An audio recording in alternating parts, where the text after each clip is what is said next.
Thanks to the support as a channel member, Michael Beagles. Well, folks, here we are, episode 10. At the time of recording, we've not been hitting 3,000 likes every episode, so the hair stays brown or black, as people tell me it looks on video. I promise you it's brown with flecks of grey. That's the accurate hair colour. If you want my hair... But I mean, I'm nothing if not a giving man, a generous man, a reasonable man. If you still want my hair to go blue, second chance opportunity, you've got until the launch of the full game on the 24th of November to get each of these first 10 episodes in the Leicester series to the original 3,000 like target. Go back, watch them again, give it a thumbs up. If we get the 10 of these to 3,000 likes an episode by the launch of the full game next week, this hair will be blue for part 1 of Non-League to Legend. Can't say fairer than that.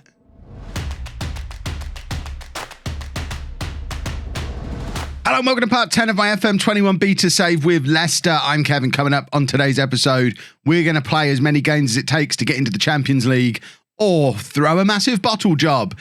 We've got Arsenal coming up in the league, first of all, who are currently 1 place and 2 points below us with 3 games to go.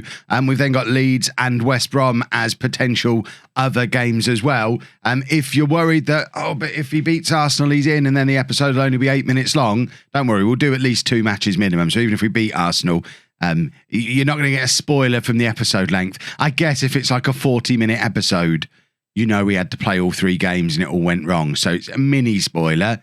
Maybe don't look at the episode length. And then, of course, later on today, as it's double upload day, later on today in the 4 o'clock slot, we've got the Europa League final against Borussia Dortmund. So make sure you're coming back around for that. If you're excited, thumbs ups. I know I lay with a point, but, you know, they really do help out in the algorithm. We've had a fantastic start to FM21.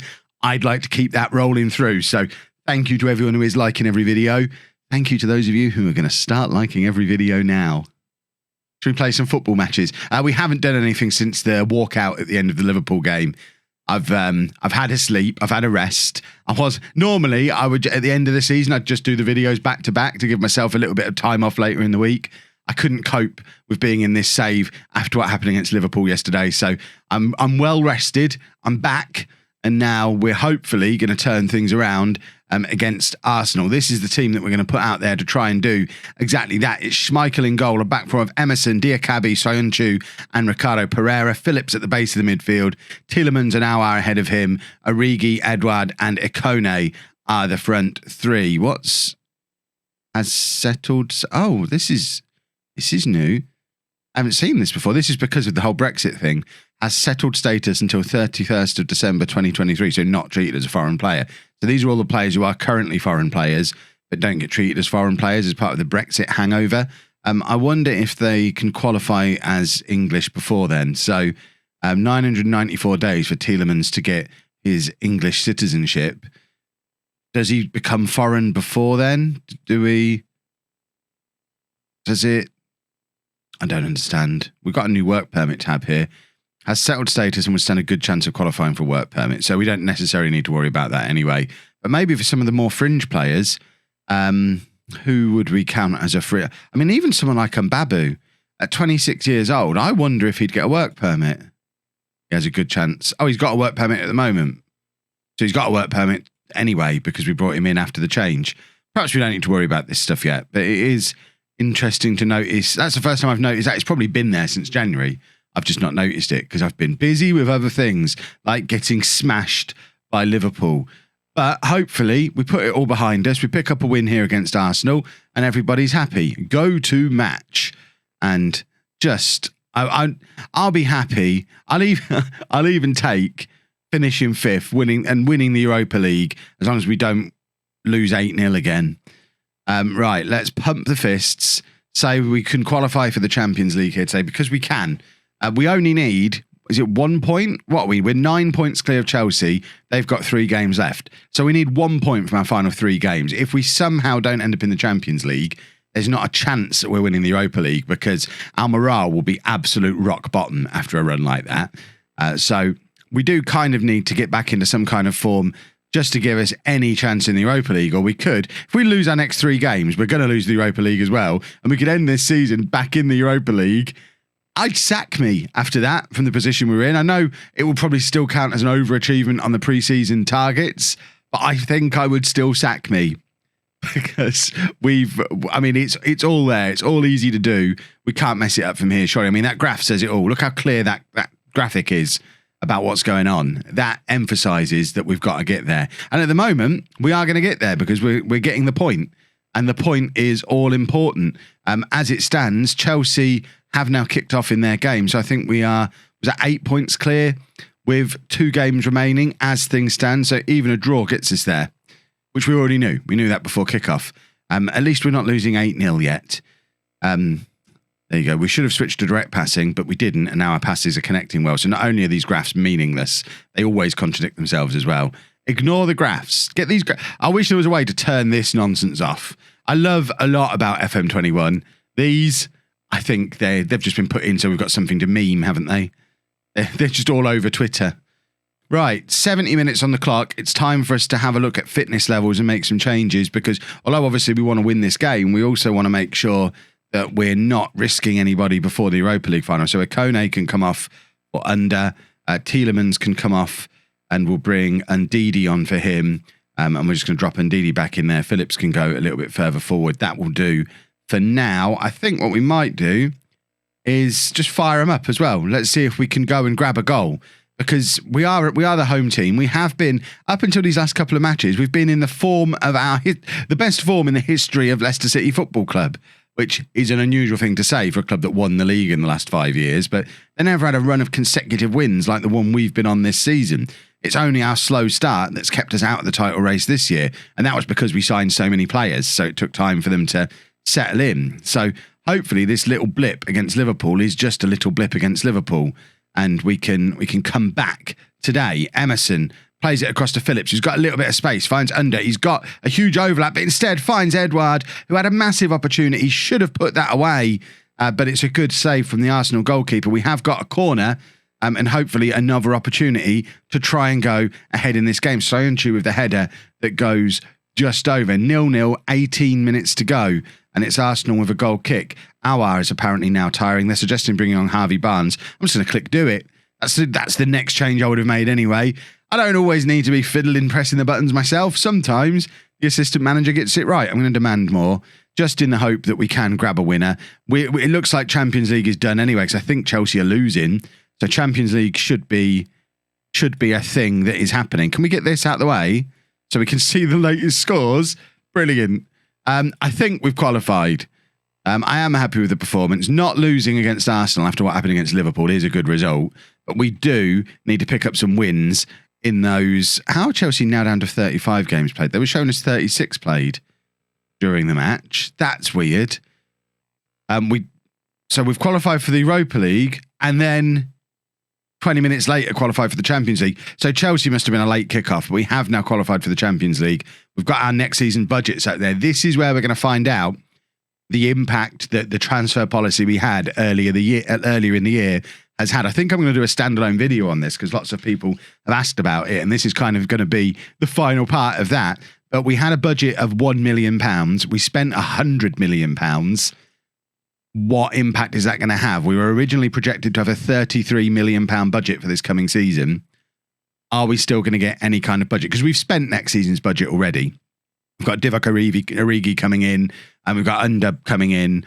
I think they're the two that are using up all the budget. So theoretically, this should be zero. Instead, it's £58 million.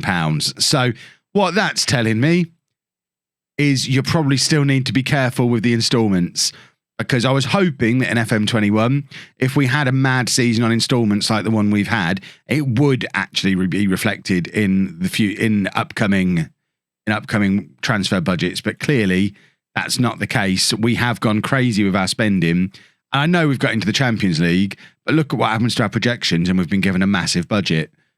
If we then go and fiddle that budget and spend £300 million, which we could, if we used instalments, we could spend £300 million this summer without selling a player. I think that probably wouldn't bode well for the future of Leicester City. So I'm not going to do that. Probably. I don't think I could. I don't think there's £300 million worth of players that we need, but now we are in the Champions League. I wonder. Breakdown of previous talks. We're never going to get that, boy, are we? Right, as promised, we will play one more game. We'll go away against Leeds, and then we'll just... we need to pick up the win. That win is huge. We need a win. Well, I made an executive decision to actually show you the Leicester game. We're Leicester. The West Brom game rather than the Leeds game. Not just because I got a little click happy and accidentally started the game, but also because I thought it would be nice to show you a home game to end the season, our final game of the season. But as you can see, only managing to pick up the 1-1 draw away against Leeds. It does mean we've now not won in 4 games. We've only scored once in those 4 games. We play Dortmund in the Europa League final in 3 days' time. We need to score some goals against West Brom. On that note, Jamie Vardy has had a miraculous recovery and he's on the bench. He's able to play 45 minutes. We've got to bring Vardy on in this game just to see if he's going to be able to make any kind of contribution towards Dortmund. He has had quite the fall in his physical stats. So the injury's definitely affected him. But of course, before that injury, he was the top scorer in the Premier League. So I have no idea if we've broken Vardy or if he's about to come back as the hero, have the last laugh and score the winner in the Europa League final on this afternoon's episode. That would be the perfect story if that's how it can work. But we are going to give him a substitute appearance today. So we're going with Schmeichel in goal. A back four of Emerson, Evans, Soyuncu and Castagna. And Didi, Phillips and Aouar of the midfield. Origi, Edouard and Ikone at the front three. We're going to make Edouard a complete forward, see if that makes any difference. We just cannot get a good game out of Edouard. He's not even unhappy anymore. I'm the one who's unhappy because he hasn't scored for so very long. I expected him to come in and tear the place up. He's now played nearly as many games as Jamie Vardy did, and it's just not even close to as good. Vardy is the man. If we can get him fit again, he'll be back in next year. Talking of people getting fit again, James Maddison is almost certainly going to be missing the Europa League final. He picked up a hamstring injury in the game against Leeds. So Maddison is probably done, and we're resting Tielemans as a precaution because he was also getting very, very tired in the last game. I didn't want to send him on holiday because that would then take him out for the Dortmund game. We need him, especially if we don't have Maddison. But I am avoiding using Tielemans today to try and avoid breaking him. The players are falling at the last hurdle, both in terms of form and fitness. Corner comes in and there's Soyuncu with his 8th goal of the season. I would suggest all 8 of them have looked very much like that. Near post corner, the big lad's there to head it in. It worked beautifully on FM20, and as you can see, it works just as well on FM21 if you get the right corner and the right player receiving. And that is a very, very solid header from Soyuncu. And it does actually put us back up to 3rd in the league as things stand. I don't think it matters whether we're 3rd or 4th, just as well, because we've just conceded a wonder goal. I don't think English teams have to go through qualifying regardless. I think all 4 teams are straight into the group stages. So it really is just for pride. Who wants to finish below Arsenal? For goodness sake. Schmeichel probably needs to do better with that. Donnarumma saves that because he's 3 inches taller and a better goalkeeper. We will continue to try and sign Donnarumma all summer. Until he signs somewhere else, he is fair game for us to try and bring in. And obviously we can offer him Champions League football now as well, which is a big deal. Edouard now plays it out to Emerson, who's got loads of time. Rather than crossing it, plays it back to Ndidi. Calvin Phillips is in space. And what a goal from Calvin Phillips. It's only his 2nd goal for Leicester. He celebrates by ice skating across the grass. And with 15 minutes on the clock, it's now 2-1. And we've re-established our lead very quickly. I was a little bit critical of Emerson for the decision not to cross. Turned out really well. And Didi knew Phillips was in space, and Phillips just had all the time in the world to pick his spot and grab himself a goal. So at 2-1 up, Edouard's now picked up a knock. I think we should replace him with Jamie Vardy. Well, that makes you an idiot, Chris Davis, because Jamie Vardy's only passed a fitness test for 45 minutes. So this is difficult now. Because I plan to bring Vardy on at half-time. Edouard looks fine. He's not got an injury. His fitness levels haven't dropped. What's the big deal? He can stay on. I don't know what I'm supposed to have seen there. He looks absolutely fine. Phillips with the corner. Soyuncu hits the crossbar now. Vardy, get warming up. You're coming on in 10 minutes. Has suffered a bruised ankle. Well, it doesn't look like he's got a bruised ankle. We might be going into the Europa League final with Divock Origi up front, because I doubt we're going to get Vardy fit enough to start a game before Wednesday, unless we just pump him full of all the drugs, which I don't think is allowed. Ikone, across to Origi, who has been a little bit of a hero for us in Europe this year.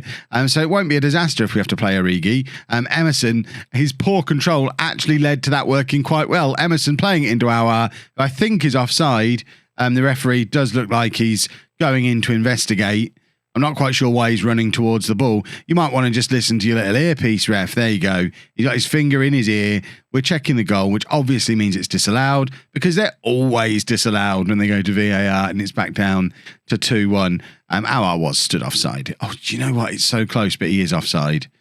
It's a tidy little finish from him, but he started from an offside position. The silly, silly goose. Right. Prepare yourselves, boys and girls. After this highlight, it is going to be the return. 2-2. It's going to be the return of Jamie Vardy in a Leicester shirt. We didn't think we'd see him playing for us again this year. We speculated when he got his hip injury that might be him done. It might still be him done. He might not be the same player. He might come on and score a goal, though, and really force me to make a decision before this afternoon's Europa League final, especially if Edouard's going to go in there carrying a knock as well. Right, pump those fists. Get Vardy on. Watch him break. We're going to break him again, aren't we? Get on there as the pressing forward that you were earlier in the year. Jamie Vardy is back in a Leicester shirt, boys and girls, and we're all delighted. He needed the injury, and we needed to see that the grass isn't always greener on the other side for me to truly love him the way I'm supposed to love him.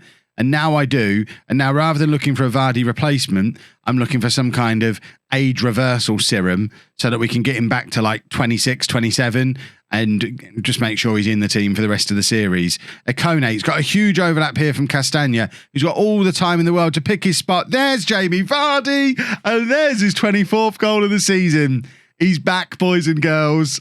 Well, we've struggled for goals ever since he got injured. He's back in the team. It took him 7 minutes upon his return, when he's not fully fit, to grab himself his first goal. And that's exactly the kind of goal that Edouard should be scoring. That wasn't a Jamie Vardy goal. He's just got magic in him, clearly. Origi now, down the left-hand side, finds Emerson. Emerson into Aouar, across to Calvin Phillips. He's in space again. We've already seen him ding one of these in, but he's playing it through to Vardy. Vardy turns, couldn't get the shot away. It falls back to Phillips, and this time he does remember that he knows how to shoot from long range. It's his second of the game. 2 absolute screamers from Calvin Phillips, who's now on a hat-trick, and trying to force himself into contention for the Europa League final, which he wouldn't. I mean, he wasn't in my plan to start, but now with Maddison injured, Tielemans iffy, we might end up going with this midfield 3 for the Europa League final, although I suspect I'll still buckle and drop Phillips and bring Tielemans back in, because we know how good Tielemans can be. But Phillips has had a fantastic game today. Soyuncu's hit the crossbar again, and Vardy's there on the follow-up. But I think between the two of them, they've given away a free kick. In fact, it was Vardy offside, which is the reason the free kick has been given. The XG looks a bit wrong today, doesn't it? We've scored 4 goals on an XG of 0.89. We've been clinical, which is absolutely the opposite of how we've been for months. But West Brom are in again here. We've been clinical going forward, but really, really sloppy at the back. And this performance is not going to be enough to get past Borussia Dortmund in the Europa League final. I am not feeling massively confident going into that game later. But I guess it's just an experience, isn't it? No one expects Leicester to win the Europa League. So getting to the final is fun. I'm getting my team talk ready. Getting to the final was the battle. We got to the final. Now let's just go and have some fun. Right, we're getting Barnes and Under on as well, just to freshen up the front 3, entirely ready for Wednesday. Get everybody who might play some game time. Aouar is actually tiring, and I probably should have noticed that before making the changes, because we probably could have brought Harvey Barnes on in centre mid. And I hope I don't end up breaking yet another midfielder, because we need at least 3 of them to be fit for Dortmund. We've left a huge gap there, and Schmeichel pulling off the save, and now he's celebrating with the ice skating. Ice skating everywhere in the middle of May in Leicester. It sounds legit to me. Right, we have a corner from West Brom, and Schmeichel just plucks it out of the sky with a dominant goalkeeping performance today from Kasper Schmeichel. It might be his last time at the King Power Stadium as Leicester's number one. If I get my way this summer, he'll be our reserve, or more likely probably sold, because I don't think you can bench Kasper Schmeichel at Leicester. I think if you sign a new keeper, you probably have to move him on because he's Kasper Schmeichel. He's been here for years. He can't be a bench warmer. Right. How long we got left? 10 minutes left. We're getting highlights aplenty in this game, but at the moment, it's just us chasing shadows and struggling to get hold of the ball, which isn't what we wanted today. West Brom are in again, and we've now conceded 3. Oh my word. This isn't the confidence booster we hoped for. I don't want to see a rotten, stinking replay. Well, corner now, under with the in-swinger. Soyuncu scored again. A 9th goal of the season now for him, and it's 5. This has been a basketball game. It's absurd. We've got Soyuncu and Phillips both on hat-tricks. Jamie Vardy's returned and scored a goal. It's all gone a little bit mad against West Brom on the final day of the season. I guess the fans are having a lovely time, a nice day out for them. But I think that probably is it for the final action of the game. In fact, it's not. West Brom now have a corner of their own, and they've hit the crossbar, and it's cleared off the line. And this game just keeps on giving, doesn't it? Vardy chases back to get a hold of the ball in his own half, and he's now running and gives the ball away immediately. And then we're getting a bit of a Hawkeye moment just to confirm that ball was cleared off the line. There was never any doubt. And I thought that was the end of the game. It's not. But now it is. League season complete. Finally, we're back in the goals. Finally, Vardy's back. Finally, we've picked up a win. Hopefully, it's enough to get us in decent... I mean, we're in good spirits going into that final. Our can't be rested at the moment. Phillips did very well. Our can rest after Wednesday. We've had a big pile of cash come in for our Premier League finish. But probably more important than any of that, did we re-break Vardy? No. Right. 4 o'clock today, boys and girls. Europa League final. Is Jamie Vardy going to write another chapter in the Jamie Vardy fairy tale? If you've enjoyed that, please make sure you leave a nice big thumbs up on there for me. Subscribe to the channel for daily Football Manager videos. And thank you very much for watching.